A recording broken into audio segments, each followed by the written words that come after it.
Kami menaikkan syukur karena di altar-Mu, di hadirat-Mu ya Tuhan, kami mendapatkan segala sesuatu yang kami perlukan.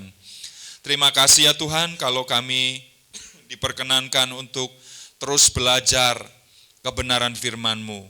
Sekarang kami mau memahami lebih jauh soal bagaimana kami dibaptis Roh Kudus dan kemudian kami tertanam di dalam gereja lokal. Biarlah Tuhan yang menolong kami memahami kebenaran ini. Tolonglah kami ya Tuhan, supaya kami lebih jauh lagi, lebih dalam lagi mengerti kebenaran-Mu. Urapan-Mu bekerja atas kami dalam nama Tuhan Yesus. Haleluya. Amin. Silakan duduk Bapak Ibu. Baik, kita sampai pada dua topik terakhir yang saya sharingkan pada kesempatan ini. Dan kita akan melihat bersama-sama soal baptisan Roh Kudus dan juga tentang tertanam di dalam gereja lokal sebagai bagian dalam MSK yang pertama ini, mengalami Kristus. Kita melihat bahwa di dalam Kisah Para Rasul 1 ayat yang ke-8 dinyatakan demikian oleh Tuhan. Tetapi kamu akan menerima kuasa kalau Roh Kudus turun ke atas kamu, dan kamu akan menjadi saksiku di Yerusalem, dan di seluruh Yudea dan Samaria, dan sampai ke ujung bumi. Kalau kita melihat di dalam istilah bahasa Yunani, Bapak Ibu, kata kuasa itu memiliki dua kata penting. Kata kuasa yang ada di dalam Kisah Para Rasul 1 ayat 8 ini menggunakan istilah dunamos. Dunamos atau dinamit ya, artinya adalah sesuatu yang bisa meledak, explosion gitu ya. Jadi kata dunamos, dinamit di situ menunjukkan tentang sesuatu yang bisa melakukan kuasa yang besar, kuasa yang hebat. Jadi di dalam bagian ini Tuhan menjanjikan kepada setiap kita bahwa ketika Roh Kudus ada di dalam hidup kita, Roh Kudus turun atas kita, kita kemudian menerima power, dunamos, kuasa yang besar itu. Sehingga dengan kuasa itu kita menjadi saksi-saksinya Tuhan. Tapi ada satu kata lagi yang menunjukkan soal kuasa. Misalnya kalau kita lihat Yohanes 1 ayat yang ke-12. Di sana disebutkan kalau kita percaya dan menerima Yesus, Sang Firman yang telah menjadi manusia itu, maka kita diberi kuasa untuk menjadi anak-anak Allah. Nah, kata kuasa di sana berasal dari istilah exousia. Kalau yang ini dunamos, yang Yohanes 1:12 itu exousia. Exousia itu artinya kemuliaan. Exousia itu artinya hak. Jadi ketika kita percaya kepada Kristus, menerima Kristus Sang Firman sebagai Tuhan dan Juru Selamat, maka kita punya hak. Kita diberi kewenangan, otoritas untuk kemudian menjadi anak-anak Allah. Jadi itu bedanya ya. Yang membedakan antara exousia dan dunamos. Jadi kita bisa melihat di sini bahwa tugas kita setelah bertobat, setelah percaya kepada Kristus adalah supaya kita kemudian menjadi saksi Kristus. Dan sebagai saksinya kita diperlengkapi dengan kuasa dari tempat yang maha tinggi sesuai dengan kesaksian Lukas. Lalu diwujud nyatakan di dalam Kisah Rasul pasal 1 ayat 8 ini bahwa kamu akan menerima kuasa kalau Roh Kudus turun ke atas kamu. Dan kamu akan menjadi sakti, bukan ya. Kamu akan menjadi saksi. Nah itu, jangan salah baca. Banyak orang merasa bahwa wah saya punya kesaktian sesudah saya mendapatkan Roh Kudus. Enggak, kita diberi kuasa, power untuk menjadi saksi. Meskipun kalau kita bandingkan dengan Markus pasal 16, kita mendapatkan di situ bahwa sebagai saksi kita diperlengkapi dengan kuasa-kuasa dan tanda-tanda ajaib. Kamu akan minum racun maut dan kamu tidak akan mati. Kamu akan menumpangkan tangan ke atas orang sakit akan sembuh. Kamu akan mengusir setan demi namaku dan setan itu akan keluar. Jadi ada power, ada kuasa di dalam kesaksian yang kita lakukan. Jadi saudara, apa itu saksi? Saksi adalah pihak yang melihat. Saksi adalah pihak yang mengalami dan kemudian menceritakan ulang apa yang dia lihat itu. Jadi bagaimana kita bisa bersaksi tentang Kristus? Satu-satunya cara adalah kita mengalami dia. Kita punya pengalaman-pengalaman bersama dengan dia. Kita melihat apa yang dia kerjakan dalam hidup kita. Kita mengalami apa yang kita rasakan bersama-sama dengan dia. Baru kemudian kita share, kita sampaikan kepada orang lain. Dan di tengah-tengah itu Tuhan menyertai kita dengan kuasa. Makanya di dalam Matius 28 yang kita baca kemarin di awal adalah apa? Segala kuasa di mana di surga dan di bumi telah diberikan kepada Yesus. Karena itu, karena kuasa yang di surga dan di bumi sudah menjadi milik Yesus, pergilah, jadikanlah semua bangsa muridku. Dan di akhir kalimatnya Yesus mengatakan, ketahuilah, aku menyertai kamu senantiasa sampai kepada akhir zaman. Jadi saudara, kita semua adalah saksi-saksi Tuhan yang diperlengkapi untuk menjadikan semua bangsa murid, untuk menyatakan Injil, berita sukacita itu kepada dunia ini. Dan yang dinyatakan pertama-tama di dalam bagian ini adalah baptisan Roh Kudus yang akan menjadikan kita saksi-saksinya. Nah, ada 3 hal penting terkait dengan baptisan Roh Kudus yang akan kita pelajari pada kesempatan siang hari ini. Pertama adalah apa makna dari baptisan Roh Kudus itu. Lalu yang kedua nanti adalah kenapa baptisan Roh Kudus ini adalah sesuatu yang penting bagi kita yang percaya. Dan kemudian yang ketiga, bagaimana langkah-langkah supaya kita kemudian mendapatkan atau menerima baptisan Roh Kudus. Oke, yang pertama kita akan belajar soal apa artinya, apa maknanya baptisan Roh Kudus itu. Di dalam pengakuan iman GBI dikatakan begini, baptisan Roh Kudus adalah karunia Tuhan untuk semua orang yang telah disucikan hatinya. Tanda awal baptisan Roh Kudus adalah berkata-kata dengan bahasa roh, bahasa lidah, glosolalia, sebagaimana diilhamkan Roh Kudus. Saudara, kita bisa melihat di sini bahwa baptisan Roh Kudus itu adalah karunia, pemberian Tuhan yang dinyatakan kepada setiap orang yang percaya kepada Kristus sebagai Tuhan dan Juru Selamat, dan kemudian kita adalah orang-orang yang disucikan hatinya, dan karena itu kita didiami oleh Roh Kudus, dimeteraikan oleh Roh Kudus, dan Roh Kudus yang membaptis kita itu adalah Roh Kudus yang akan mengilhamkan bahasa yang baru kepada setiap kita, sehingga kemudian melalui pengilhaman itu kita bisa berbahasa bahasa yang baru. Tetapi bahasa roh bukan satu-satunya tanda ya, bahwa orang itu sudah dibaptis oleh Roh Kudus. Tapi dikatakan di dalam pengakuan iman kita, tanda awal. Salah satu tanda.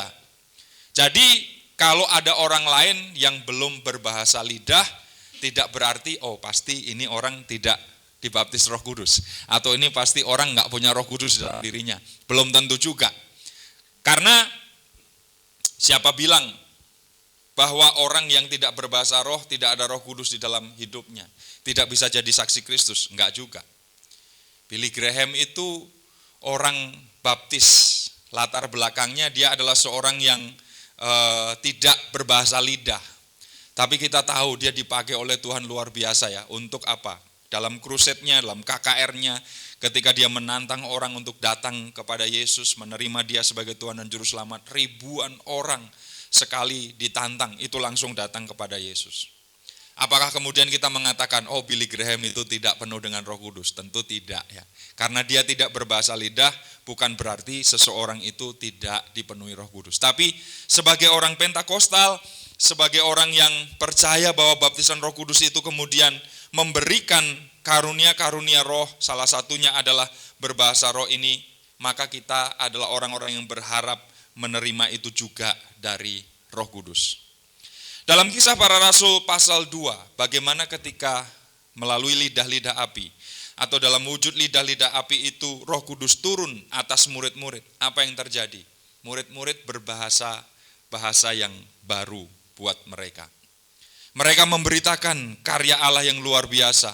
Bangsa-bangsa lain kemudian bisa mendengar bagaimana mereka bercerita tentang kasih Tuhan yang sangat luar biasa. Jadi bahasa yang baru, bahasa roh ini adalah sesuatu yang menandai biasanya orang-orang yang dipenuhkan dengan Roh Kudus. Mungkin kita bisa membandingkan dengan Kisah Para Rasul 19. Coba kita lihat Kisah Para Rasul pasal yang ke-19. Bagaimana Rasul Paulus pada waktu itu berada di Korintus ya, di Athena ya. Di Efesus. Ketika Apolos masih di Korintus, Paulus sudah menjelajah daerah-daerah pedalaman dan tiba di Efesus. Efesus ini sebuah kota di Asia Kecil, provinsi Asia Kecil pada waktu itu, kalau sekarang itu daerah atau wilayah Turki ya. Di situ didapatinya beberapa orang murid. Kalau disebut beberapa orang murid, berarti ini orang yang sudah percaya atau belum Bapak Ibu? Sudah ya, karena disebut murid, pasti mereka ini adalah orang-orang yang sudah percaya kepada Yesus. Katanya kepada mereka, sudahkah kamu menerima Roh Kudus ketika kamu menjadi percaya? Akan tetapi mereka menjawab dia, murid-murid itu tadi menjawab Paulus ya, belum. Bahkan kami belum pernah mendengar bahwa ada Roh Kudus. Ayat yang ketiga lalu kata Paulus kepada mereka, kalau begitu dengan baptisan manakah kamu telah dibaptis? Jawab mereka, dengan baptisan Yohanes. Kita tahu bahwa Yohanes itu baptisannya adalah baptisan tanda pertobatan. Menerima kerajaan Allah, menerima Yesus sebagai Mesias. Kata Paulus, baptisan Yohanes adalah pembaptisan orang yang telah bertobat. Dan ia berkata kepada orang banyak bahwa mereka harus percaya kepada dia yang datang kemudian daripadanya, yaitu Yesus. Ketika mereka mendengar hal itu, mereka memberi diri mereka dibaptis dalam nama Tuhan Yesus. Nah, tentu ini adalah baptisan Roh Kudus yang dimaksud tadi ya. Dan ketika Paulus menumpangkan tangan atas mereka, apa yang terjadi? Turunlah Roh Kudus ke atas mereka dan mulailah mereka berkata-kata dalam bahasa roh dan bernubuat.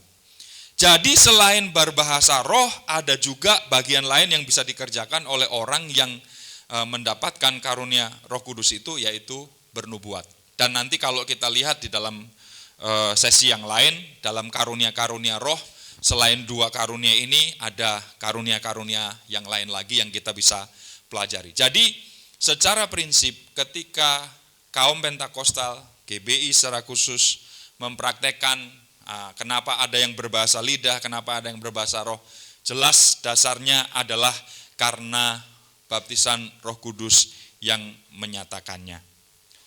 Berikutnya, baptisan Roh Kudus adalah sesuatu yang kemudian menjadi penting. Kenapa baptisan Roh Kudus adalah sesuatu yang penting? Ada beberapa alasan di sini. Pertama, baptisan Roh Kudus itu penting karena ini adalah janji Bapa yang kemudian digenapi di dalam Yesus. Tuhan sudah menjanjikan sebenarnya sejak awal. Jadi apa yang disampaikan oleh Yesus, nanti tidak lama lagi kamu akan dibaptis oleh Roh Kudus kepada murid-murid, itu adalah sesuatu yang sudah dijanjikan oleh Tuhan melalui Nabi Yoel. Dalam Yoel pasal 2 dikatakan bahwa aku akan mencurahkan rohku ke atas manusia. Lalu laki-laki, perempuan, tua muda, teruna-teruna akan mendapat mimpi dan seterusnya. Itu menunjukkan bahwa Tuhan akan mencurahkan rohnya bukan kepada 1-2 orang pilihannya saja, tetapi atas semua orang yang mau percaya. Mari kita bedakan Bapak Ibu pola pendiaman Roh Kudus di dalam kehidupan orang percaya di PL dan PB. Kalau dalam perjanjian lama, Roh Kudus itu hanya menghinggapi, hanya mendiami sementara orang-orang tertentu. Bapak Ibu ingat kisahnya Simson ya. Simson itu adalah contoh orang yang dihinggapi Roh Kudus, dikuasai Roh Kudus. Tapi ada saat di mana kemudian Simson itu tidak taat kepada Tuhan, sehingga akhirnya roh Tuhan itu undur daripadanya. Pola pendiaman dalam perjanjian lama itu tidak permanen, tapi temporer, sementara. Cuma Simson bertobat dan kemudian minta kesempatan sama Tuhan. Beri aku sekali lagi kekuatan ya, supaya kemudian dia bisa mengalahkan orang Filistin. Makanya kemudian Tuhan kasih dia kesempatan kembali. Tapi secara prinsip roh Tuhan itu sudah undur daripadanya. Contoh lain siapa? Dalam PL, Saul. Semula dia adalah seorang yang dihinggapi oleh roh Tuhan, dikuasai oleh roh Allah. Tapi karena dia jahat, karena dia berbuat dosa, roh Allah undur daripadanya. Kemudian roh jahat menguasai dia. Makanya Daud harus memainkan kecapi supaya roh jahat itu mundur daripada Saul. Makanya Daud kemudian berdoa, jangan ambil rohmu daripadaku. Sebab di PL, roh Allah itu hanya hinggap kepada orang-orang tertentu. Tapi melalui Yoel ada sebuah janji bahwa Tuhan akan mencurahkan rohnya ke atas semua manusia. Dan apa yang dijanjikan di dalam Yoel pasal 2 ini kemudian digenapi dalam Kisah Para Rasul pasal 2. Makanya waktu mereka dipenuhi Roh Kudus berbahasa-bahasa baru buat mereka. Lalu orang-orang yang melihat peristiwa itu berkata, wah mabuk ini orang gitu kan. Nah Petrus kemudian menyatakan khotbahnya, menjawab tuduhan mabuk itu dengan mengutip Yoel pasal yang kedua ini. Ini bukan sesuatu yang mabuk, mereka ini siang-siang masa mabuk. Ini adalah yang terjadi sesuai dengan penggenapan kitab Nabi Yoel. Petrus berkhotbah dengan luar biasa. Dan sekali khotbah 3.000 orang kemudian percaya dan memberi diri dibaptis. Jadi Tuhan berjanji akan mengirim apa yang dijanjikan oleh Bapa. Yesus mengatakan, aku akan mengutus rohku, roh penghibur, roh penolong. Nah, itulah saat di mana kemudian janji Bapa itu dinyatakan. Yang kedua, kenapa baptisan Roh Kudus itu penting? Karena memperlengkapi orang percaya untuk menjadi saksi Kristus dengan penuh kuasa Allah. Tadi ayat yang pertama kita baca, Kisah Rasul 1 ayat 8, kita ini dipanggil untuk menjadi saksi. Murid-murid itu harus bersaksi di wilayah Yerusalem sebagai sebuah kota di mana mereka tinggal. Kemudian di seluruh Yudea, provinsi di mana Yerusalem itu terletak. Kemudian Samaria, itu wilayah yang lebih luas lagi, provinsi yang berbeda lagi. Sampai kemudian ke ujung bumi. Jadi para rasul, murid-murid adalah setiap kita yang punya tanggung jawab. Bukan keluarga kita, bukan kanan kiri muka belakang rumah kita. Tetapi wilayah di mana kita harus menjadi saksi adalah di seluruh dunia ini. Mulai dari Yerusalem sampai ke ujung bumi.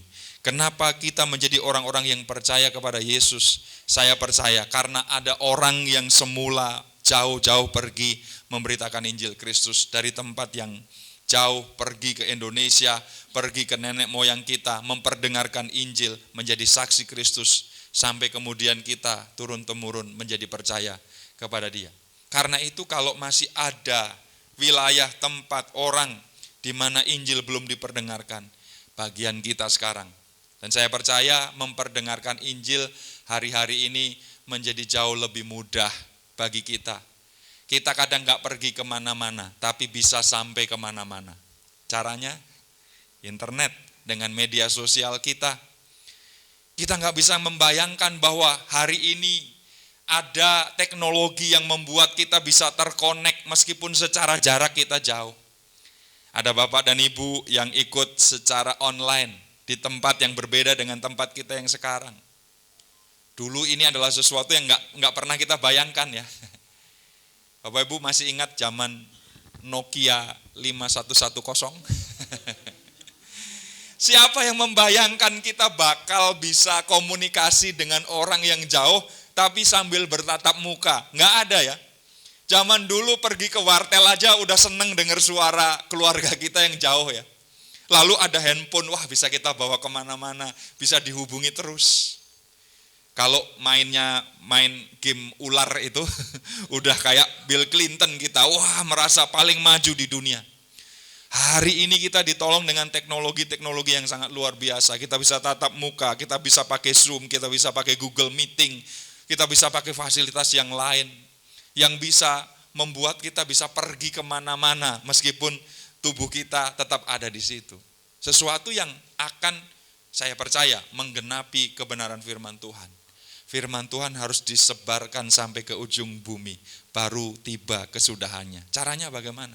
Mari kita warnai media sosial kita dengan berita Injil. Mari kita warnai Karena kita adalah saksi dimanapun kita berada. Pakailah media sosial kita untuk menyatakan kebenaran, untuk menyampaikan kebenaran itu kepada orang lain. Jangan sebar hoax di situ, jangan sebar yang nggak benar di situ. Tapi dengan segala cara, mari kita bisa share apa yang kemudian bermanfaat bagi dunia. Berita Injil yang akan menyelamatkan mereka. Saudara, pentingnya Roh Kudus yang menjamah kita, membaptiskan kita, supaya kita bisa bersaksi. Dan yang ketiga, memampukan kita sebagai orang-orang percaya untuk hidup kudus.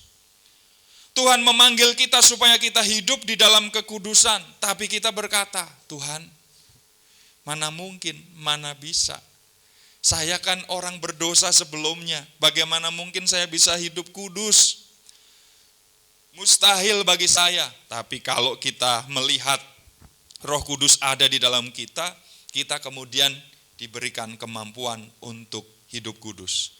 2 Petrus 1 ayat 3, karena kuasa ilahinya telah menganugerahkan kepada kita segala sesuatu yang berguna untuk hidup yang saleh oleh pengenalan kita akan Dia, yang telah memanggil kita oleh kuasanya yang mulia dan yang ajaib. Jadi kita dimampukan untuk hidup saleh, hidup kudus sesuai dengan panggilan kita. Karena apa? Ada Roh Kudus di dalam kehidupan kita.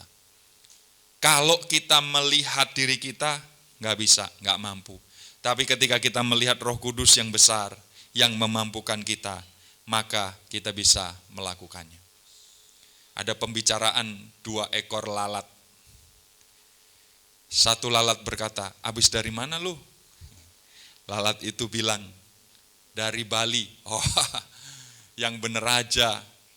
Kita ini ada di Cengkareng, masa lu bilang lu dari Bali? Mana bisa? Bisa. Gimana caranya? Kamu terbang aja. Jangan sampai Bali, sampai Bekasi juga udah capek, jatuh pasti. Aku masuk, nempel di sebuah tas penumpang. Dan gak sengaja ke bawah masuk ke kabin pesawat. Lalu aku diam di situ, di sebuah pesawat yang besar, aku ada di situ.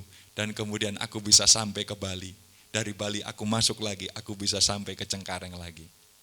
Tentu ini fiktif Bapak Ibu, karena saya bukan ahli lalat. Tapi bisakah itu terjadi?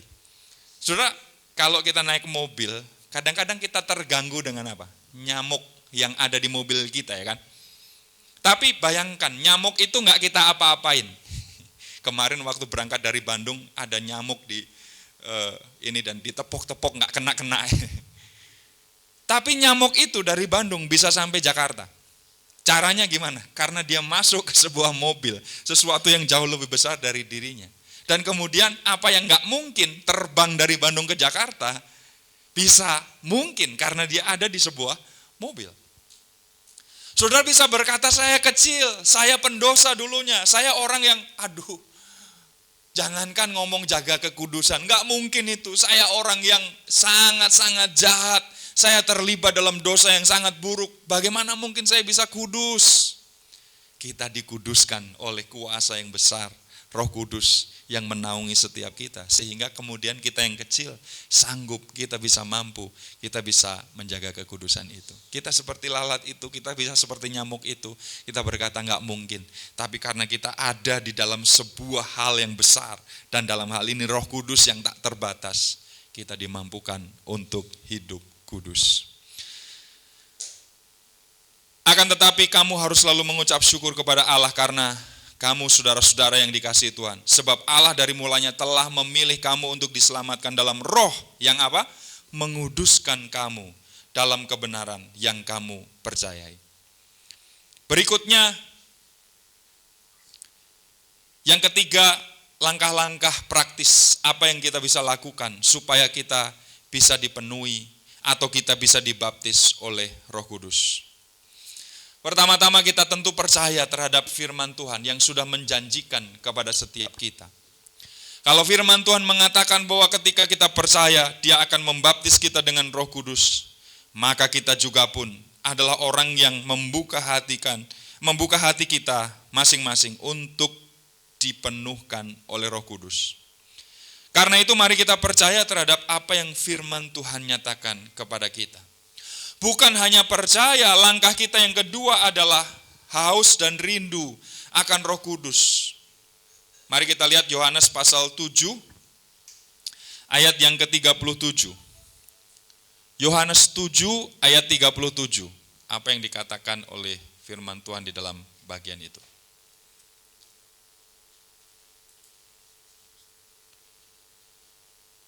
Yohanes 7 ayat yang ke-37.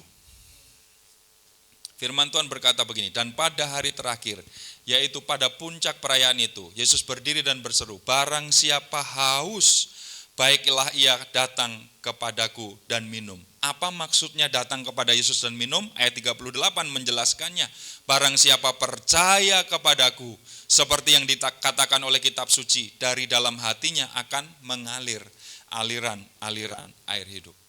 Jadi kehausan dan kerinduan kita kepada Roh Kudus akan sangat penting untuk menjadi landasan bagi Roh Kudus itu mau membaptiskan kita. Yang ketiga, kita datang dan meminta kepada Yesus dengan iman. Datang dengan percaya, berseru kepadanya. Di dalam ayat-ayat itu disebutkan bahwa nggak mungkin dia memberikan kepada kita kala jengking. Kalau kita meminta roti, kalau kita minta ikan, kalau kita minta sesuatu yang baik, Bapa yang baik itu pasti akan memberikan yang baik kepada kita. Kalau kita minta kepada Tuhan untuk mencurahkan, membaptis kita dengan Roh Kudus, pasti kita juga akan diberi hal yang sama. Yang keempat, kita bisa menerima baptisan Roh Kudus melalui doa atau lewat penumpangan tangan oleh hamba Tuhan. Contoh yang saya berikan tadi adalah apa yang dinyatakan di dalam Kisah 19 tadi ya. Murid-murid di Efesus belum tahu kalau ada Roh Kudus, belum kenal kepada Roh Kudus. Lalu mereka dipanggil oleh Paulus, dan kemudian Paulus berdoa menumpangkan tangan ke atas mereka, dan kemudian mereka penuh dengan Roh Kudus. Dan sesudah itu yang kelima, seorang yang rindu menerima Roh Kudus, dibaptis oleh Roh Kudus, lalu bertindak dengan iman. Sebagaimana kisah para rasul pasal 2, mereka dengan penuh keberanian bertindak dalam iman. Untuk apa? Untuk memberitakan firman Tuhan, untuk menjadi saksi di tengah-tengah dunia.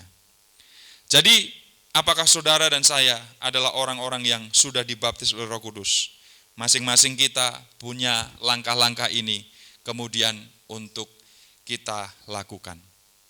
Baptisan Roh Kudus terjadi satu kali di dalam kehidupan kita, ketika kita menjadi percaya dan menerima Yesus Kristus sebagai Tuhan dan Juru Selamat kita.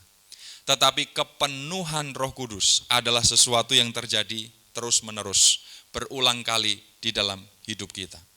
Baptisan Roh Kudus sekali, biasanya ditandai dengan tanda bahasa-bahasa yang baru tadi.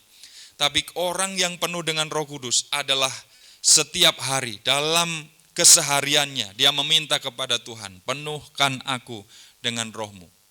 Makanya di dalam Efesus pasal 5 apa? Hendaklah kamu penuh dengan Roh Kudus, jangan mabuk oleh anggur. Begitu kata firman Tuhan. Jadi saudara, kita adalah orang-orang yang kemudian merindukan supaya baptisan Roh Kudus itu terjadi di dalam diri kita masing-masing. Itu yang bisa saya sharingkan berkaitan dengan baptisan Roh Kudus. Ada pertanyaan atau diskusi, dipersilakan.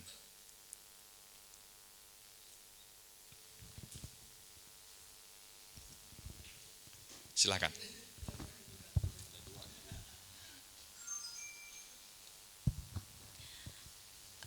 Boleh saya tanya ya Pak, baptisan Roh Kudus itu ditanda dengan berbahasa roh. Nah, kalau itu bahasa roh itu bisa dipelajari atau dibuat-buat itu. Kalau dibilang, kita sering dengar orang belum apa-apa sudah kacau itu bla bla bla apa itu apa bahasa roh Pak? Itu ya yang saya mau tanyakan itu saja. Terima kasih Pak. Ya, bahasa roh kalau itu adalah sebuah karunia atau sebuah pemberian, maka itu adalah sesuatu yang tidak bisa dipelajari. dalam berbagai bagian di dalam Alkitab selalu disebutkan bahwa ini adalah karunia yang dimanifestasikan oleh Roh Kudus dalam keadaan apa? Sekonyong-konyong, tiba-tiba. Bukan merupakan sesuatu yang dipelajari. Karena itu agak aneh juga ya, beberapa gereja yang ada kursus bahasa roh gitu ya. Kayak ada kayak ada privatnya gitu ya. Nggak bisa seperti itu, karena ini adalah karunia manifestasi Roh Kudus. Jadi diberikan secara langsung sama seperti tadi dalam Kisah Para Rasul 19 itu. Paulus numpangin tangan ke atas mereka, tiba-tiba mereka kemudian dipenuhi dengan Roh Kudus dan mereka berbahasa-bahasa yang baru dan kemudian juga bernubuat. Paulus nggak mengajarkan kepada mereka kan, ikuti saya ya, lalalalala, baru ini atau sandal lama sandal baru itu misalnya gitu. Enggak, semuanya itu adalah spontan diberikan oleh Roh Kudus ketika seseorang kemudian memintanya. Dalam Kisah Para Rasul pasal 2 langsung juga para murid itu. Nah, kalau dalam kasus Kisah Para Rasul pasal 2 bahasa-bahasanya adalah bahasa-bahasa baru yang dimengerti oleh orang yang mendengarnya. Nah, itu disebut sebagai senolalia. Senolalia itu adalah bahasa baru buat seseorang yang mendapatkan karunia itu, tapi bisa dimengerti oleh orang lain. Sedangkan glosolalia, bahasa roh atau sebenarnya lebih tepat diterjemahkan bahasa lidah, adalah sesuatu yang tidak dimengerti. Dalam 1 Korintus pasal 14 ketika seseorang berbicara dalam bahasa roh, dia sedang berbicara kepada Allah. Tidak seorang pun yang mengerti apa yang dibicarakan itu. Jadi Tuhan bisa menyatakan senolalia atau juga glosolalia. Om Pujo pernah bersaksi ya, Om Pujo Abednego. Satu kali dia mengunjungi jemaatnya yang Tionghoa, sudah sepuh, encim-encim. Karena itu dia bawa tim, beberapa dari beberapa dari latar belakang Chinese, tapi ada salah seorang jemaat perempuan orang Jawa namanya Mbok Yem. Mbok Yem ini sudah sepuh juga, turut diajak sebagai tim doa. Waktu mau selesai kunjungan, Om Pujo bilang, oke, sekarang tolong Mbok Yem berdoa. Mbok Yem berdoa, Bapak Ibu. Dan ketika berdoa ternyata dia dipenuhi dengan Roh Kudus dan berbicara dalam bahasa Mandarin. Berbicara dalam bahasa Mandarin, sesuatu yang kemudian ditangkap oleh encim yang sedang dikunjungi ini, karena bahasa Indonesianya juga nggak terlalu lancar, lebih lancar bahasa Mandarin. Dan kemudian encim ini menangis dan terjadi manifestasi yang luar biasa di situ.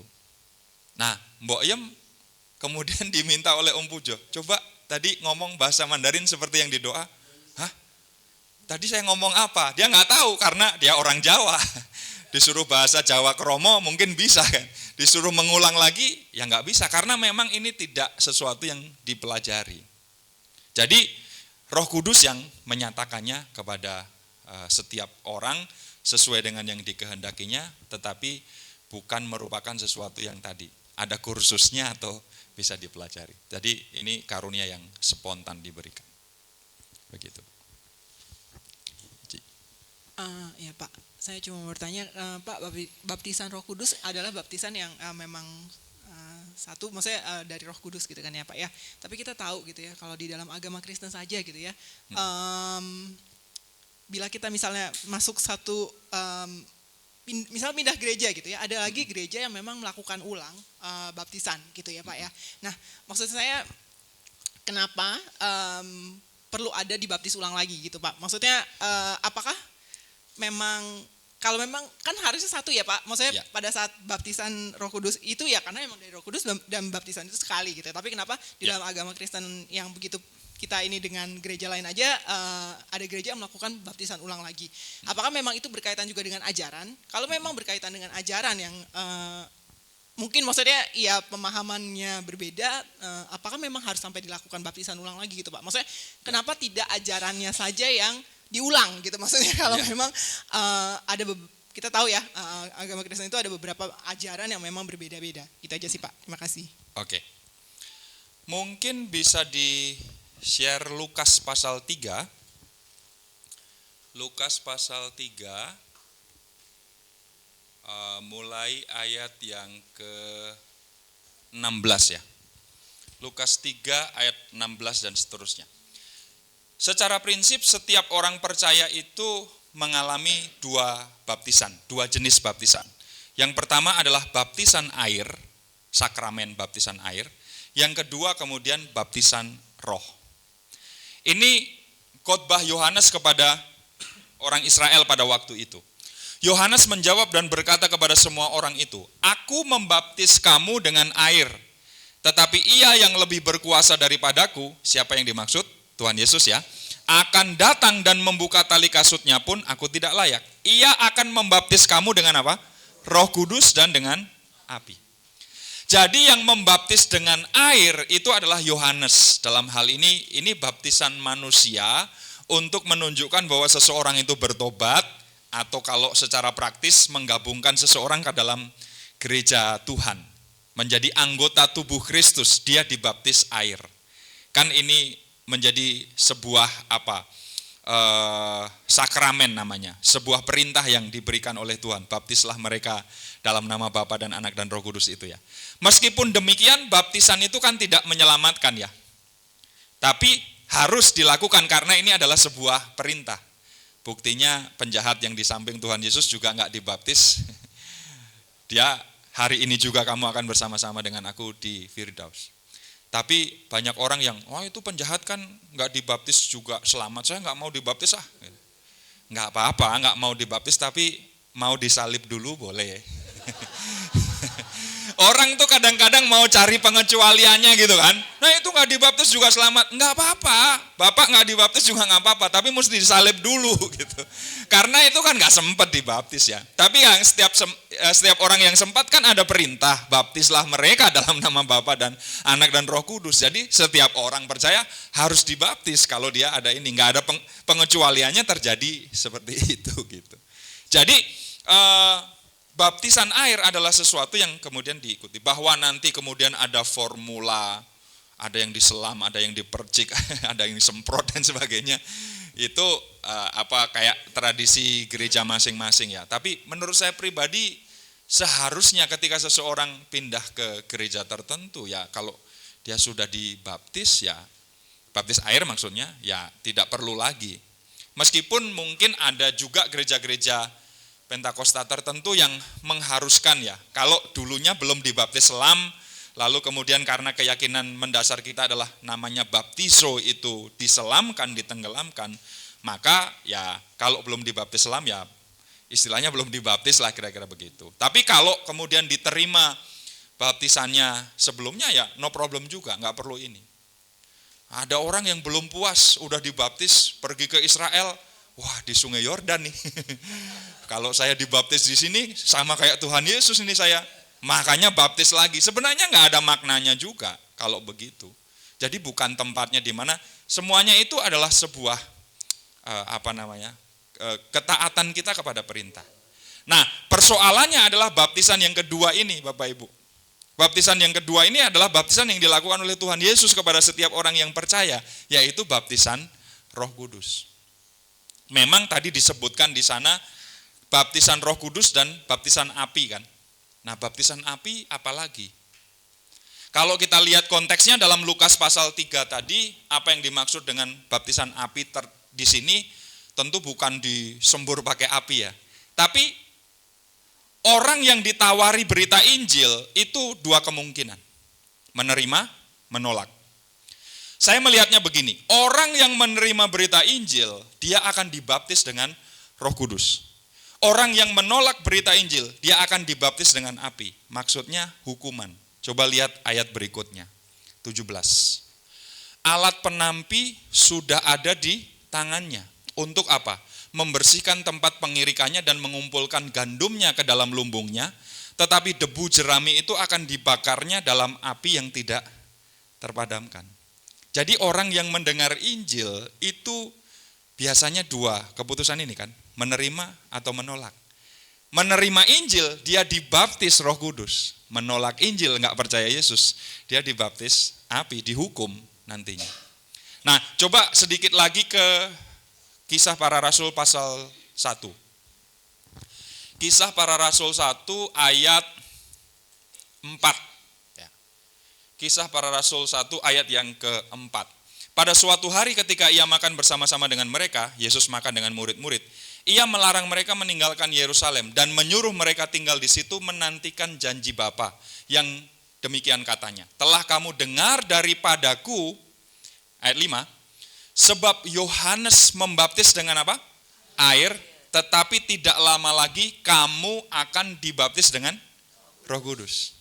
Tidak lama lagi itu kapan? Ini Kisah Rasul 1, tidak lama laginya nanti di Kisah Para Rasul pasal 2. Roh Kudus itu dinyatakan. Tapi baptisan api udah nggak disebut lagi di sini. Kenapa? Karena mereka adalah orang-orang yang sudah percaya kepada Kristus, murid-murid Kristus.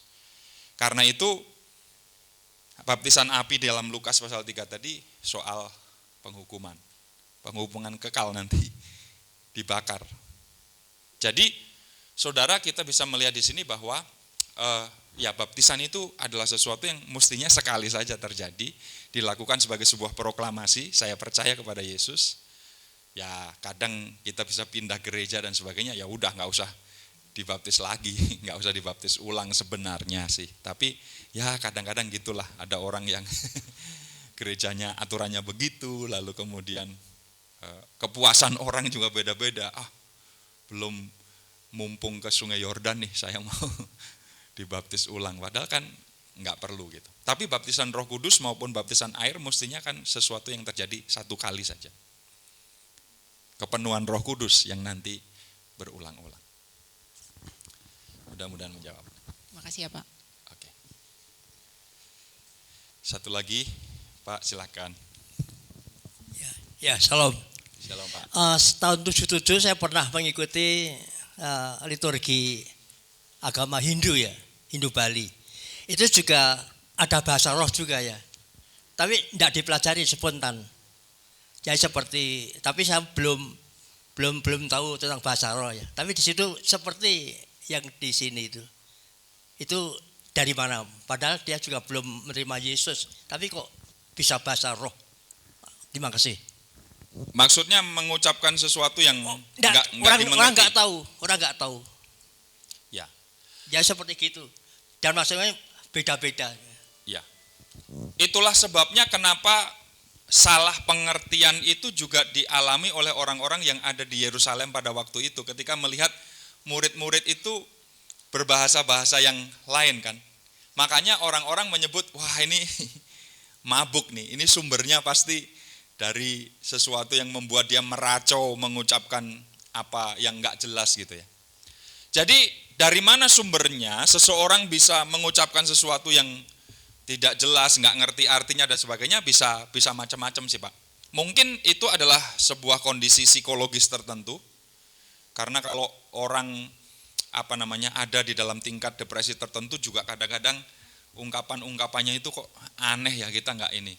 Atau bukan tanda-tanda psikis, tapi bisa tanda-tanda spiritisme. Ada roh lain yang kemudian merasuki dia dan kemudian dia bisa mengucapkan sesuatu yang berbeda. Dalam kasus-kasus tertentu ketika seseorang kerasukan, omongannya kok jadi beda ya, jadi gede atau jadi kecil atau jadi tergantung siapa yang merasuki dia, kira-kira gitu. Lalu ngomongnya juga ngomong apa, misalnya seperti itu. Ya kemungkinan itu ada sih, tapi kalau dalam keyakinan yang lain saya kurang tahu persis sumbernya seperti apa begitu, tapi ada kemungkinan seperti itu. Nah intinya bahasa roh ini juga memang dari kalangan orang percaya sendiri juga kadang disalahpahami kan. Orang itu dibuat-buat atau itu bukan dari Tuhan dan sebagainya. Memang ya kita lebih baik wait and see saja, menunggu dan melihat. Ini kalau dari Tuhan adalah sesuatu yang tentu akan berkelanjutan dan membuat seseorang itu bertumbuh. Tapi kalau ini palsu juga, kalau ini bukan sesuatu yang berasal dari Tuhan, ya nanti pasti lama-lama juga waktu akan membuktikan. Karena yang paling penting itu bukan bisa bahasa rohnya atau tidak, tapi seseorang dipimpin oleh Roh Kudus atau tidak. Itu persoalannya. Gitu. Bersyukur kalau kita dikaruniai bahasa roh. Kalau belum, kita boleh minta juga kepada Tuhan. Kalau belum dikasih, nggak dikasih, ya nggak apa-apa juga. Toh nanti ada karunia-karunia lain yang Tuhan akan nyatakan kepada setiap kita. Berbeda-beda, tapi kita ada di dalam satu kesatuan tubuh Kristus. Seperti itu, Pak. Oke, baik. Kita lanjut dulu sedikit di sesi saya yang terakhir, yaitu tentang tertanam dalam gereja lokal.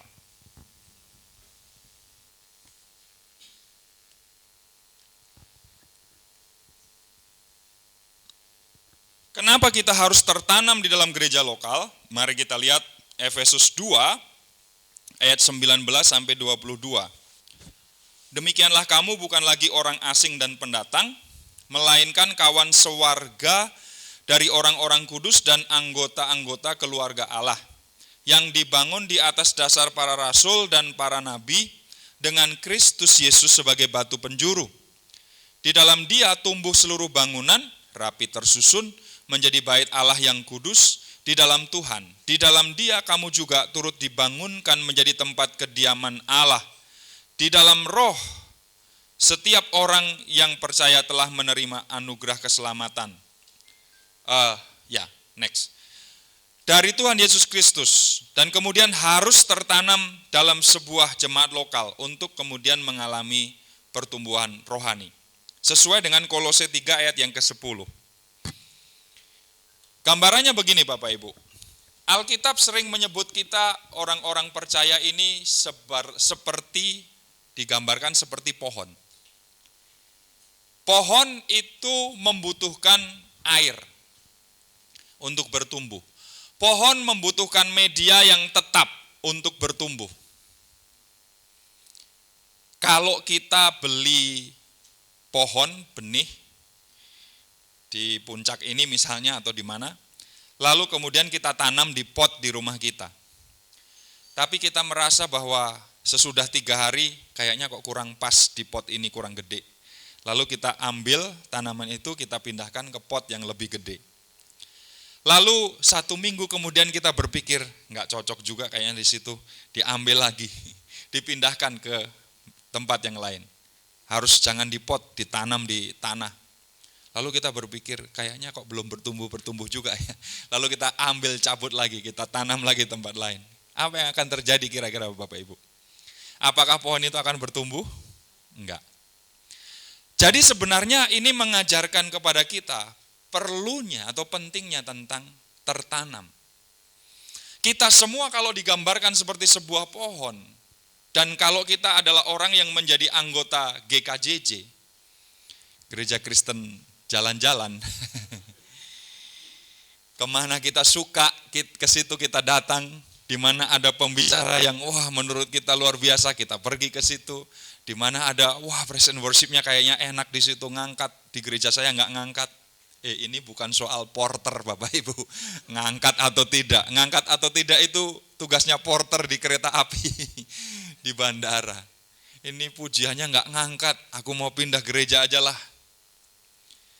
Kami diceritai oleh Tante Julius di Tasik bahwa ada kebiasaan tertentu dari beberapa orang yang ikut pujian penyembahannya di gereja A, lalu kemudian sampai karena jam ibadahnya ternyata dengan gereja B bersamaan, lalu sebelum selesai pujian penyembahan itu, dia pindah ke gereja B, karena dia tahu bahwa khotbah di gereja B itu lebih bagus daripada gereja yang situ.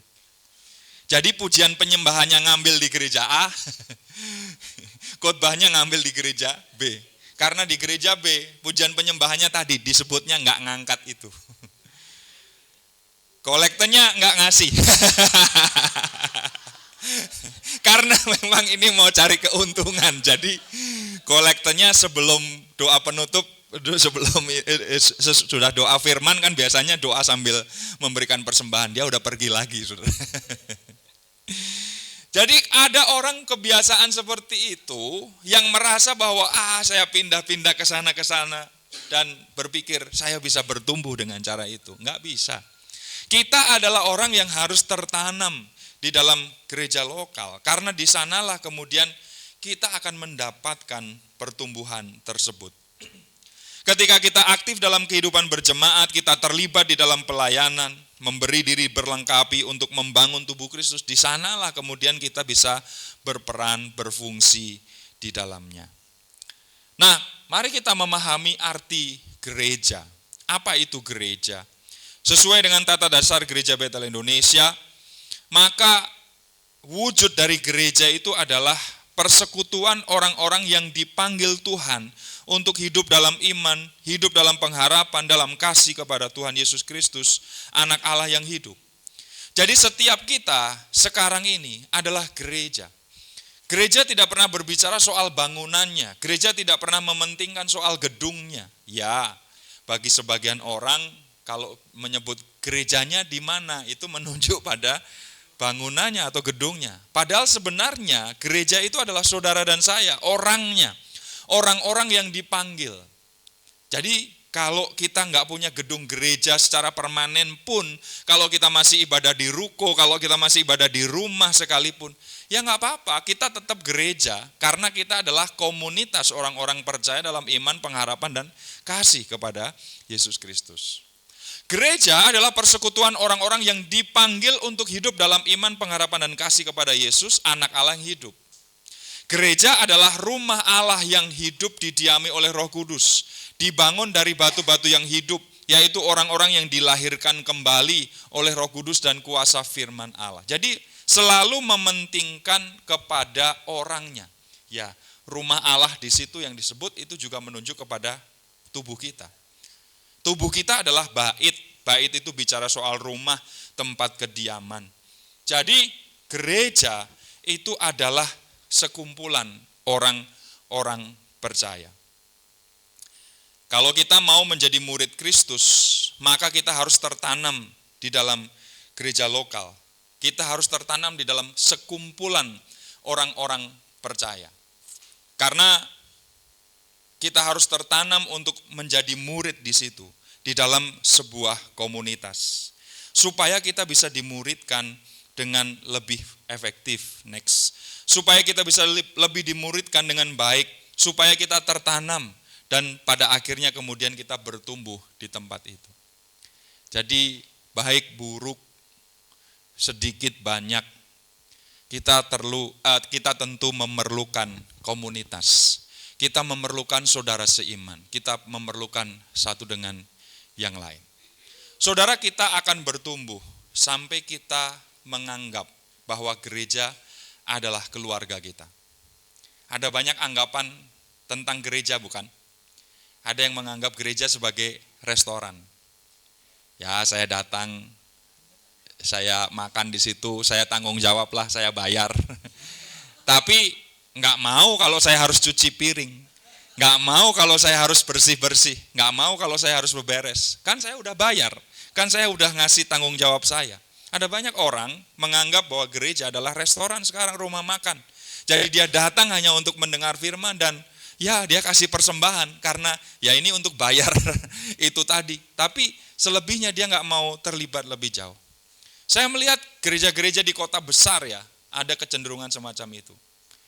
Jangan ganggu saya dengan urusan-urusan gereja lah. Yang penting saya datang, saya kasih persembahan, udahlah. Saya nggak ngerecokin gereja, saya nggak. Tapi gereja nggak usah ngurusin kehidupan saya. Saudara, orang-orang yang semacam itu tentu adalah mereka yang tidak mau bertumbuh. Gereja dianggap sebagai itu tadi, tempat restoran, rumah makan. Sebagian orang menganggap gereja sebagai bioskop. Dia nonton, dia suka, apalagi kalau khotbahnya lucu-lucu ya. Dan kemudian dia terhibur, ya dia bayar juga persembahan. Tapi itu tadi, dia nggak mau terlibat lebih jauh. Waktu ditanya, tadi khotbahnya apa?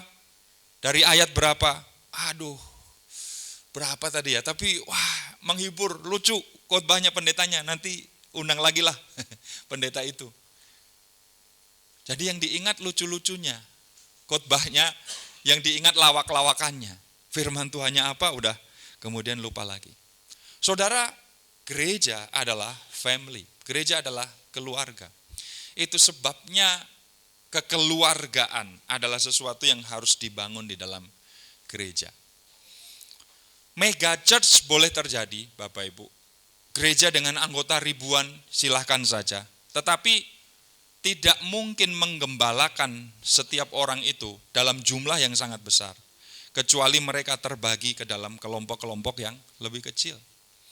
Makanya Yitro memerintahkan atau mengusulkan kepada Musa menantunya itu untuk apa? Pilihlah kelompok-kelompok tertentu, buatlah pemimpin-pemimpin. Ada pemimpin 500, ada pemimpin 100, ada pemimpin 10, supaya mereka semua ini tergembalakan dengan baik. Karena itu berapapun kita, yang penting kita bisa ada di dalam komunitas untuk bertumbuh bersama-sama. Karena itu jangan pernah merasa bahwa saya jemaat biasa, saya awam. Saudara, di hadapan Tuhan itu enggak ada lagi soal klergi dan laity, soal rohaniwan dan jemaat awam. Semua kita berdiri pada posisi yang sama di hadapan Tuhan. Fungsi kita yang berbeda-beda. Ada yang berfungsi sebagai gembala, ada yang berfungsi sebagai worship leader, ada yang berfungsi sebagai kolektan, ada yang berfungsi sebagai usher, ada yang pemain musik. Semua kita masing-masing sama di hadapan Tuhan, equal di hadapan Tuhan. Memang kalau model-model zaman dulu tuh ada pemisahan ya antara rohaniwan dengan ini. Sehingga segala sesuatu itu kemudian pusatnya kepada rohaniwan, kira-kira gitu. Semua kita sama. Memang saya misalnya full timer, tapi bukan berarti yang sudah full timer langsung posisinya secara kasta lebih tinggi di hadapan Tuhan, kan enggak. Semua kita 1 Petrus 2 ayat 9, imamat yang rajani, bangsa yang kudus, umat kepunyaan Allah. Karunia kita saja yang berbeda-beda, panggilan kita saja yang berbeda-beda, tapi mari kita bertumbuh bersama-sama. Saudara, kalau ada pemisahan-pemisahan seperti itu, biasanya kemudian orang-orang akan melemparkan tanggung jawab. Oh, bukan tanggung jawab saya. Nanti ada amanat agung. Oh, itu pengurus gereja tuh. Oh, itu hamba Tuhan tuh. Saya enggak. Hidup kudus. Kuduslah kamu sebab aku kudus. Siapa saya hidup kudus? Itu hanya untuk khusus hamba-hamba Tuhan, rohaniwan. Saya mah enggak. Akan ada pemisahan-pemisahan seperti itu. Karena itu mari kita lihat bahwa kita perlu tertanam dalam gereja lokal supaya kita bisa bertumbuh. Next, mengapa orang percaya harus tertanam di dalam sebuah komunitas? Karena untuk mengalami pertumbuhan rohani setiap orang harus tertanam tadi. Nggak boleh dicabut-cabut, nggak boleh berpindah-pindah. Nah, ada 4 pertumbuhan rohani yang kita peroleh ketika kita tertanam di dalam gereja lokal. Pertama, kita menghidupi gaya hidup Kristus. Kita menghidupi gaya hidup Kristus itu bukan dengan kesendirian, bukan dengan hidup di puncak gunung sendirian, tapi menghidupi gaya hidup Kristus itu ketika kita berinteraksi satu dengan yang lain. Waktu Kristus mengajarkan kepada kita untuk mengampuni, kalau kita sendirian jadi rahib di puncak gunung sana, siapa yang mau kita ampuni? Kalau nggak ada orang yang besi menajamkan besi, manusia menajamkan sesamanya, ya kan? Karena itu bersyukurlah untuk orang-orang yang nyebelin yang ada di dalam hidup saudara. Karena mereka adalah alat Tuhan untuk menggesek kita. Supaya kita makin hari makin tajam, ya. Supaya kita makin hari makin bertumbuh dewasa. Tuhan itu menempatkan kita di dalam sebuah komunitas dengan berbagai macam karakter supaya apa? Supaya kita bisa saling menolong, saling membantu, saling menguatkan, saling mengampuni satu dengan yang lain. Gaya hidup Kristus bisa dipraktekkan justru di dalam komunitas orang percaya. Yang kedua, supaya kita dimuridkan menjadi murid Kristus yang sejati. Kita tidak dipanggil menjadi lone ranger. Kita bukan Rambo yang perang sendirian, lalu kita menang. Nggak bisa. Kita ini murid yang dimuridkan oleh orang lain. Pada gilirannya kita nanti memuridkan orang lain lagi. Murid kita itu nanti memuridkan lagi. Kenapa ada Billy Graham, tokoh yang sangat luar biasa? Karena sebelumnya ada Billy Sunday. Billy Sunday itu dimuridkan oleh orang lain dulu. Orang lain ini dimuridkan sebelumnya. Begitu seterusnya. Supaya kemudian terjadi mata rantai pemuridan itu. Kita ada di dalam komunitas orang-orang percaya. Yang ketiga, supaya kita menjadi anggota keluarga Allah. Tadi kan family, not restoran, bukan bioskop, bukan tempat kita cari hiburan, tidak, tapi sebuah keluarga di mana kita tertanam, di mana kita mengambil tanggung jawab. Kalau namanya keluarga, papa kita bisa salah, pemimpin kita bisa keliru, tapi bagaimanapun dia adalah papa yang harus kita hormati, kita doakan. Kalau di dalam keluarga, anak kita bisa salah, anak kita bisa mengambil jalan yang keliru, tapi tanggung jawab kita sebagai orang tua, ayo balik lagi, ayo kembali, kamu itu sudah mengambil jalan yang salah. Kita bisa terlibat dalam perselisihan misalnya, beda pendapat, ya tapi we are family, kita adalah keluarga yang tidak terpisahkan satu dengan yang lain. Kamu bisa salah, tapi kamu diterima kembali, kamu diampuni, kamu diberi kesempatan kembali, itulah family, itulah keluarga, sehingga kita bisa bertumbuh di dalamnya. Dan yang keempat, kita bisa berfungsi untuk saling melayani satu dengan yang lain. Kenapa kita bisa saling melayani? Karena ada orang lain. Kenapa tadi ada yang mimpin pujian dulu? Kenapa ada yang main musik? Kenapa ada yang operating projector? Kenapa ada yang standby untuk Zoom? Kenapa ada saudara yang mungkin menyiapkan? Semuanya itu adalah bagian supaya kita mengambil peran kita masing-masing untuk melayani satu dengan yang lain. Yang kedua, kita akan mengalami pertumbuhan rohani. Pertumbuhan rohani bagaimanapun adalah sebuah proses, Bapak Ibu. Kita tidak akan mendapatkan pertumbuhan rohani menjadi dewasa itu dalam semalam, atau sebagai sebuah anugerah Tuhan jatuh dari langit, jeder, langsung dewasa secara rohani, enggak. Tapi ini adalah sebuah proses pertumbuhan. Ya. Waktu beli pohon mangga, ditanam, kan kita enggak nungguin ya, semalam-malaman, besok pagi ini pasti udah langsung keluar buahnya, gitu kan enggak ya. Kecuali kita belinya memang yang udah berbuah ya. Tapi itu pun kan enggak langsung bisa kita petik. Kita perlu menunggu proses. Makanya di dalam Alkitab disebutkan bersabarlah seperti petani. Petani menabur, menunggu dengan sabar, menunggu dengan tekun, sampai kemudian dia menuai hasilnya. Ada proses, ada waktu yang terjadi. Saudara dan saya juga enggak langsung bertumbuh dengan sendirinya kan. Tapi kita dipersatukan dalam keluarga rohani, di situ diperlengkapi, bagi pembangunan tubuh Kristus, dimuridkan untuk memiliki kedewasaan, difungsikan dalam pelayanan yang sesuai dengan kapasitas kita masing-masing, sehingga akhirnya kita mulai bertumbuh. Siapa di antara kita yang awalnya ketika disuruh berdoa, aduh, jangan saya deh, jangan saya dong, nggak bisa saya berdoa, gemeter saya kalau berdoa di muka umum. Tapi dibimbing, diberi kesempatan. Gak apa-apa, pakai catatan aja.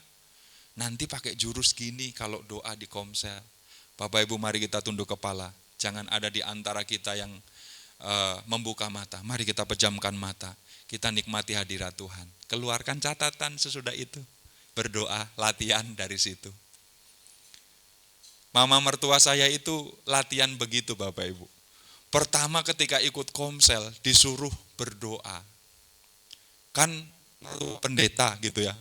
Lalu ini otomatis pasti doanya ini. Padahal kan mama saya perlu pertumbuhan juga, mama mertua saya. Karena itu kami tuntun. Ya udah mah, tulis aja. Mama tulis dalam satu kertas begitu. Jadi dia ngomong ke PKS-nya, kalau saya disuruh berdoa, ya nggak apa-apa, tapi saya baca ini ya, nggak apa-apa. Lama-kelamaan diberi kesempatan. Bisa itu karena apa? Biasa kan? Karena disuruh doa lagi. Ya sekarang sudah mulai lancar. Nggak bergantung lagi kepada catatan. Udah tahu polanya seperti ini. Jadi tempat untuk belajar di mana? Ya di komunitas itu. Bagaimana dia bisa berdoa tanpa teks, tanpa catatan lagi? Karena dilatih terus, karena berulang kali melakukan itu. Kan begitu juga bagi setiap kita di dalam pelayanan. Tadinya juga nggak bisa jadi WL. Tadinya juga ngomong di depan umum, aduh grogi. Tapi karena coba lagi, ada salahnya juga kadang-kadang. Saya ingat khotbah-khotbah awal saya itu ngaco-ngaco juga, Bapak Ibu. Kalau saya ingat. Eli lama sabatani, artinya ya Bapakku, ampunilah mereka karena mereka tidak tahu apa yang mereka lakukan. Saya pernah khotbah kayak gitu loh. Eli lama sabatani kan bukan itu artinya kan. Allahku, kenapa engkau meninggalkan aku gitu kan. Kenapa saya bisa bilang ampunilah mereka karena mereka tidak tahu apa yang mereka lakukan. Tapi ya jemaat amin-amin aja sih waktu itu Bapak. Saya bilang aduh ya ampun. Salah-salah juga nggak apa-apa, tapi kemudian kan disadari, dievaluasi, dibenerin lagi, kasih masukan, ada kritik, nggak apa-apa, nggak dinilai kok, nggak dikumpulin lalu nggak lulus kamu jadi orang Kristen, enggak, kita semua bertumbuh dan kita bertumbuh melewati proses itu tadi, ada salahnya, ada kelirunya, ada meleset-melesetnya sedikit, tapi kan kalau dilihat ada progres, ada pertumbuhan. Dari tidak bisa berdoa, jadi bisa berdoa. Jadi tidak tahu firman Tuhan, jadi tahu firman Tuhan.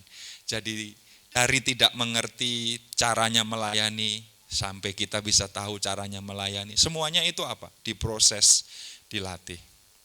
Karena itu yang ketiga, mari kita berfungsi di dalam gereja lokal, di dalam jemaat lokal.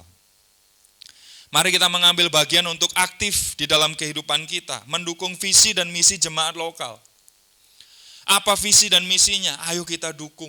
Ketika Pak Gembala share visi itu, ayo kita tangkap dan kemudian visi misi itu kita dukung bersama-sama. Menghadiri pertemuan-pertemuan ibadah di dalam jemaat lokal. Ibrani 10 mengatakan jangan membiasakan diri untuk meninggalkan persekutuan ibadah. Seperti dibiasakan orang menjelang akhir zaman ini. Tapi apa? Latihlah dirimu beribadah. Ayo hadir dalam pertemuan-pertemuan itu. Kepada Timotius, Paulus berkata, latihlah dirimu beribadah. Rupanya latihan beribadah itu adalah sesuatu yang harus dilakukan. Kita nggak jadi rajin dengan sendirinya, ibadah itu dilatih. Kata yang dipakai di situ adalah apa? Gimnasio. Kayak orang nge-gym. Makanya latihan badani terbatas gunanya, tapi kalau kamu melatih diri dalam ibadah, itu berguna dalam segala hal, karena mengandung janji, baik hidup sekarang ini maupun hidup yang akan datang. Kita latih terus. Kadang ada malesnya juga, kadang hari Minggu pagi, udah mau berangkat ke gereja ibadah, turun hujan, ada alasan buat kita. Tuhan terima kasih. Saya udah semangat loh mau berangkat ke gereja, tapi engkau turunkan hujan, itu berarti Tuhan mau supaya saya tetap ada di rumah. Terima kasih Tuhan. Ya itu malas aja sih sebenarnya. Tapi kan kita berjuang ya, kadang-kadang aduh bangun pagi, atau kalau udah dapat jadwal, aduh saya malas sebenarnya. Tapi kita latih itu, karena itu mari kita terlibat di dalam pelayanan. Melayani sesuai dengan karunia-Nya. Bapak Ibu, tidak semua kita dipanggil dengan karunia yang sama. Masing-masing kita punya karunia yang berbeda-beda, tapi disitulah kita saling melengkapi. Anggota tubuh kan tidak hanya telunjuk, anggota tubuh kan tidak hanya lengan, anggota tubuh tidak hanya paha, kaki. Semuanya ini berbeda-beda tapi masing-masing punya fungsi. Jangan berpikir kalau kita sederhana dalam pelayanan menurut manusia lalu tidak ada gunanya. Pernah ada sepasang suami istri yang datang ke sebuah gereja untuk melibatkan dirinya dalam pelayanan. Kan gembala kalau ada orang yang menawarkan diri dalam pelayanan, senang ya. Karena biasanya ayo dong pelayanan. Tapi jarang yang ikut. Ini ada sepasang suami istri, Pak kami mau terlibat dalam pelayanan. Pendeta itu kemudian berkata, Bapak Ibu bisa pelayanan apa? Paduan suara ya, ikut paduan suara. Suami istri ini berkata, jangan deh Pak, kalau kami ikut paduan suara, nanti paduan suara yang udah kompak, bagus, hancur gara-gara kami ada di situ. Kami nggak bisa nyanyi. Oh, ibu bisa bantu menjadi pengajar sekolah minggu? Waduh, jangan Pak, di gereja saya yang lama, saya bantu ngajar sekolah minggu, anak-anak bukan ketemu Tuhan, mereka malah ketakutan. Saya ini dikenal galak Pak katanya, janganlah. Pelayanan ini ya, pelayanan itu ya, pelayanan ini ya. Wah, semua yang sudah ditawarkan ternyata ditolak oleh sepasang suami istri ini. Jadi pendetanya bingung juga, tadi mau ikut pelayanan tapi ditawari pelayanan apapun, gak mau semua. Ya udah deh, mulai minggu depan Bapak Ibu ada dalam pelayanan Smile Ministry. Wah, apa itu Pak? Senyum-senyum bisa ya? Bisa lah kalau cuma senyum-senyum, kata suami istri ini. Ya udah, mulai minggu depan Bapak Ibu berdiri di depan pintu gereja. Tugasnya cengar-cengir, Smile Ministry, senyum-senyum, sambut jemaat. Cuma template ucapannya selamat datang, kalau pagi ya selamat pagi, Tuhan memberkati, silakan masuk. Udah itu aja, sambil senyum-senyum, bisa ya? Oke, mulai minggu depan dia pelayanan Smile Ministry ini Bapak Ibu, sepasang suami istri. Rupanya dilakukan terus-menerus, makin setia, tekun. Ada emang-emang tukang sayur yang tiap hari minggu itu lewat depan gereja itu.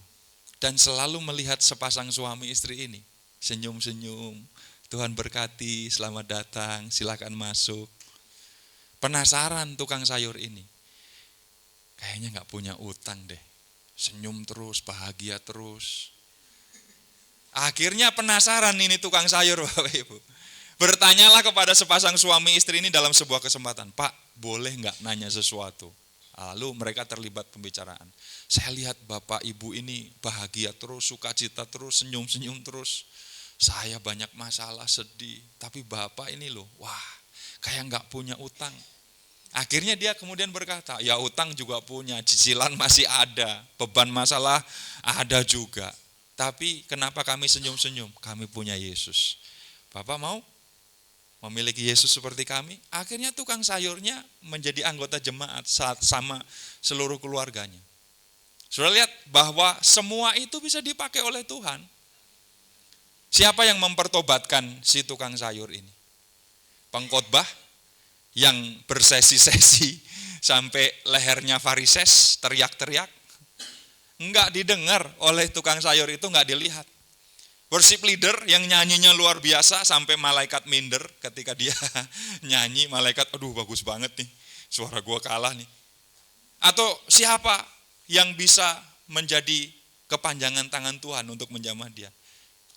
Cengar-cengir ministry kan, Smile Ministry. Karena itu jangan pernah menganggap remeh apapun juga yang Bapak Ibu bisa lakukan.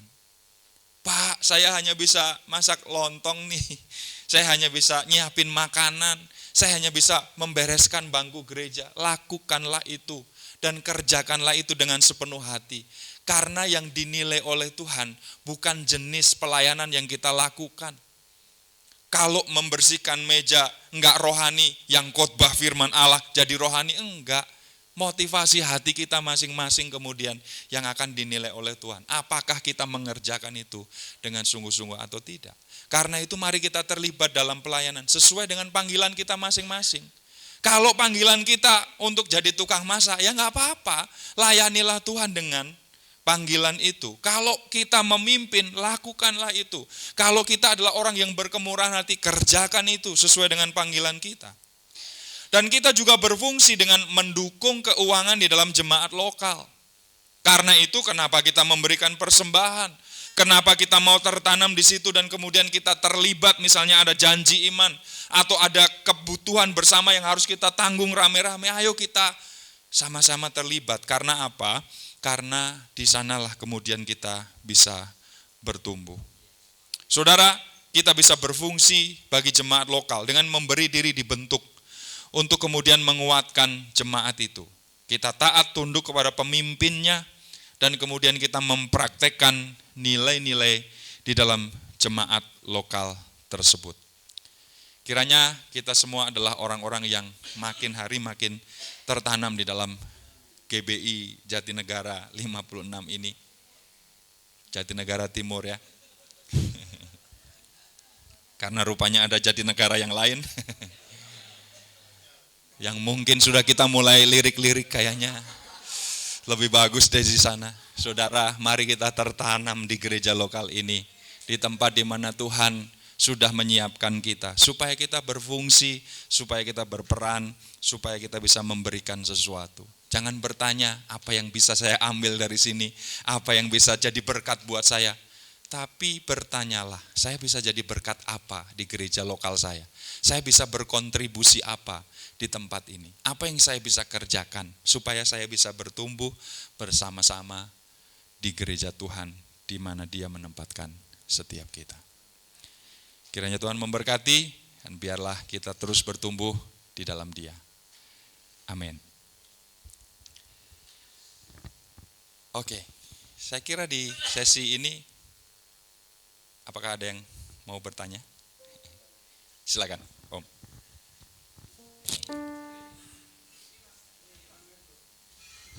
Bukan mau pindah gereja kan, Om? Insya Allah enggak. Begini Domini, saya ini membaca ya, mulai dari Kejadian sampai Wahyu.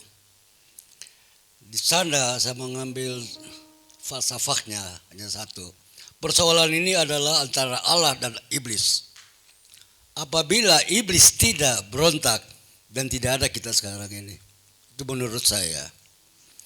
Bahwa kemudian kenapa enggak kemarin mas, kenapa masih tunggu lagi? Dalam hal ini bahwa it's a lot of time ya, berjalan gitu. Bahwa apa salah manusia sebenarnya? Karena persoalan ini adalah antara Allah dan Satan atau iblis.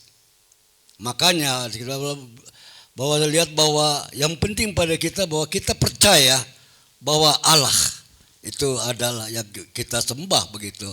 Yang sisa kita akan selamat karena Allah dia hanya mau membunuh, menghancurkan iblis kok. Itu pengertian saya. Saya kira coba Domini terangkan begitu. Saya kira tidak kelihatannya hampir semua sama kayak saya begitu dalam pemikiran. Pada akhirnya itulah itu menurut saya. Terima kasih. Ya, kalau kita melihat di dalam Efesus pasal 1 ayat yang ke-3 dan seterusnya, kita melihat di situ bahwa di dalam kekekalan Tuhan itu punya rancangan bagi manusia, bagi setiap kita. Dikatakan di sana, terpujilah Allah dan Bapa Tuhan kita Yesus Kristus yang dalam Kristus telah mengaruniakan kepada kita segala berkat rohani di dalam surga. Jadi apakah ini adalah the matter urusan Tuhan sama iblis semata-mata dan kemudian tidak ada kaitannya dengan manusia? Kalau kita lihat di dalam pernyataan ini, maka manusia itu juga adalah pusat rencana Allah juga. Kita bisa lihat Tuhan itu mengaruniakan kepada kita segala berkat rohani di dalam surga. Jadi sudah ada tempat di mana kita akan dikembalikan sebagaimana kita diciptakan sejak awal. Ayat 4, sebab di dalam Dia, di dalam Kristus, Allah telah apa? Memilih kita sebelum dunia dijadikan, supaya kita kudus dan tak bercacat di hadapannya. Ini tentu sebuah misteri yang sangat luar biasa ya, karena Bapak Ibu kalau kita mau milih teman bisnis misalnya, kita kan tentu akan melihat orang itu, menilai orang itu, track recordnya bagaimana, baru kita menjatuhkan pilihan ya. Karena kita udah tahu orang ini orang baik, orang jujur, tulus misalnya begitu. Lalu oke, kita kerjasama gitu. Kalau kita mau pilih menantu, untuk anak kita juga kita timbang-timbang, kita lihat-lihat. Ini bobot bibit-bebetnya gimana ya, ini orang sifatnya seperti apa ya, baru kemudian kita pilih dia gitu kan. Tapi coba lihat bahwa Tuhan memilih saudara dan saya, itu kapan waktunya? Sebelum dunia dijadikan. Bahkan sebelum saudara dan saya eksis, kita ini sudah berada di dalam pikirannya Tuhan. Kita sudah ada di dalam rancangan Tuhan yang kekal.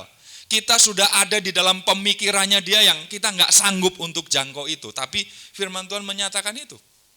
Bahwa ada saat di tahun sekian sampai tahun sekian akan hidup orang yang namanya Joko Prihanto, orang yang namanya Bapak Ibu Saudara itu, semuanya itu sudah berada di dalam rancangan Tuhan yang kekal. Jadi kita bisa melihat bagaimana Tuhan memandang kita itu di atas waktu, tidak terbatas ruang dan waktu.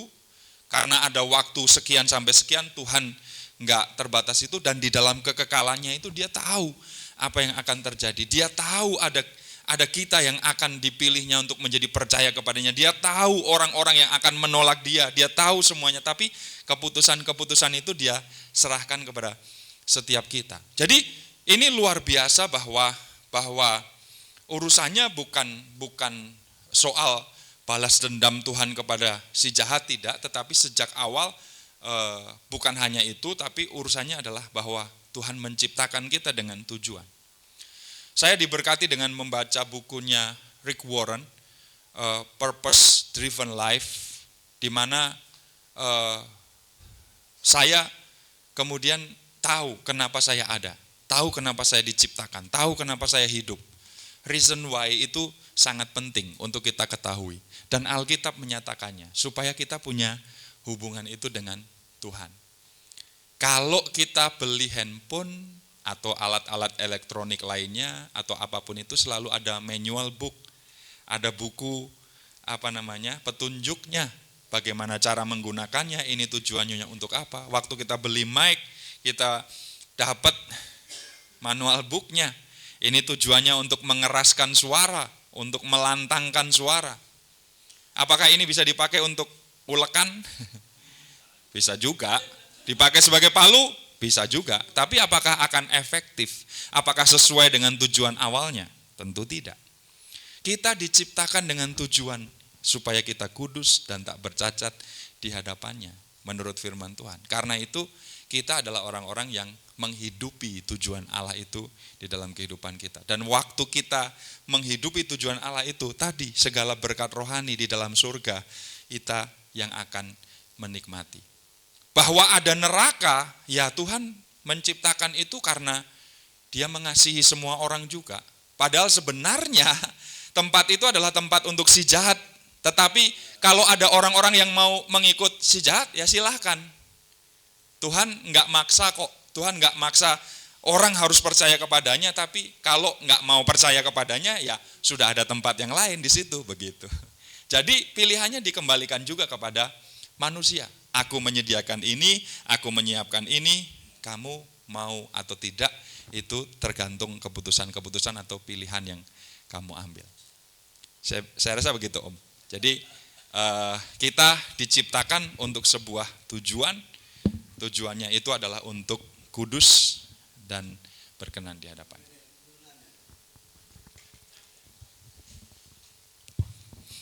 Saya waktu di state ya, ini ada seorang ateis ya, kawan juga.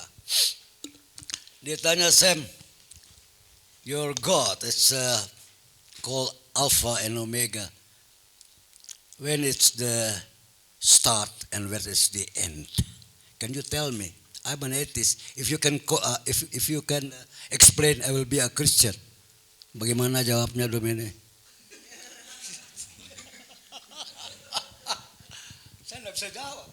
Alfa dan Omega itu sebenarnya adalah sebuah ungkapan untuk menunjukkan bahwa justru Allah itu tidak berawal dan tidak berakhir. Kalau di dalam abjad Yunani, Alfa dan Omega itu adalah abjad paling awal, Alfa, dan Omega abjad paling akhir gitu. Tetapi ungkapan itu, kan kalau namanya bahasa biasanya ada maknanya itu yang denotatif, makna literal, tapi ada makna konotatif, kiasan gitu ya. Jadi I am the Alpha and the Omega, akulah Alpha dan Omega, menyebut bahwa aku tuh kekal. Kekal itu apa? Infinity, nggak ada ujung pangkalnya, nggak ada awal dan akhirnya, itu yang disebut dengan kekekalan. Dan Tuhan adalah pribadi yang kekal. Ketika dia menyatakan, akulah Alfa dan Omega, aku nggak berawal dan aku nggak berakhir sebenarnya. Gitu. Nah, kalau ada ungkapan besar pasak daripada tiang, itu maksudnya apa? Kan nggak ada kan paku atau pasak yang lebih besar dari tiangnya, itu ada nggak sebenarnya? Nggak ada. Itu ungkapan untuk menunjukkan bahwa pengeluarannya lebih besar daripada pemasukannya. Kan maknanya begitu kan? Aduh, papa capek, banting tulang, peras keringat. Orang-orang bule bingung, Indonesia ini hebat. Tulang dibanting-banting loh, saudara. Keringat diperas-peras. Maksudnya apa sih banting tulang, peras keringat? Kerja keras kan? Kerja dengan itu makna. Jadi ketika I am the Alpha and the Omega, akulah Alpha dan Omega, Tuhan ingin menyatakan bahwa justru dialah pribadi yang tidak berawal, tidak berakhir, karena kekal, eternity. Ya, Tuhan pencipta, manusia ciptaan. Bagaimanapun ada gap, ada keterbatasan. Ini sama kayak kalau you bisa menjelaskan internet kepada semut, saya percaya kepada iman you, gitu kan? Sedangkan Tuhan lebih besar dari internet, sedangkan kita kadang lebih kecil dari semut di hadapan Tuhan loh ya. Kita seperti memasukkan air laut ke dalam ember. Kalau kita mau memahami Tuhan yang kita sembah itu, ya kan? Kita hanya bisa memahami dia sejauh dia menyatakannya kepada kita kan.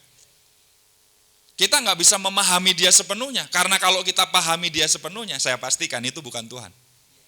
Karena itu ciptaan kita, itu ada di dalam pikiran kita. Kita lebih kecil dari ember, Tuhan jauh lebih besar dari samudra, dia yang ciptakan samudra.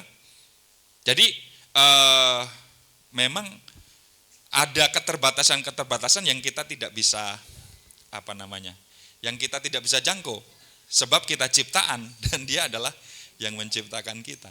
Gitu. Jangankan menjelaskan soal Tuhan, menjelaskan soal diri kita saja, kita terbatas kan. Kita melihat bagian belakang dari kepala kita aja kita nggak bisa. Ada yang pernah bisa melihat bagian belakang dari kuping kita? Dengan mata kita loh, nggak ada bantuan. Mau ngukurin punggung kalau gatal aja kita minta bantuan orang lain. Bagaimana mungkin kita bisa memasukkan Tuhan itu ke dalam pemahaman kita sepenuhnya? Mungkin ada keterbatasan-keterbatasan itu yang harus kita pahami di dalam kehidupan kita. Oke, terima kasih untuk 2 hari ini. Terima kasih untuk kesempatannya Bapak Ibu. Lain waktu kita bisa berkomunikasi kembali. Tuhan memberkati Bapak Ibu sekalian, terus bertumbuh di dalam Dia. Masih tetap semangat sampai besok. Tuhan memberkati. Saya kembalikan kepada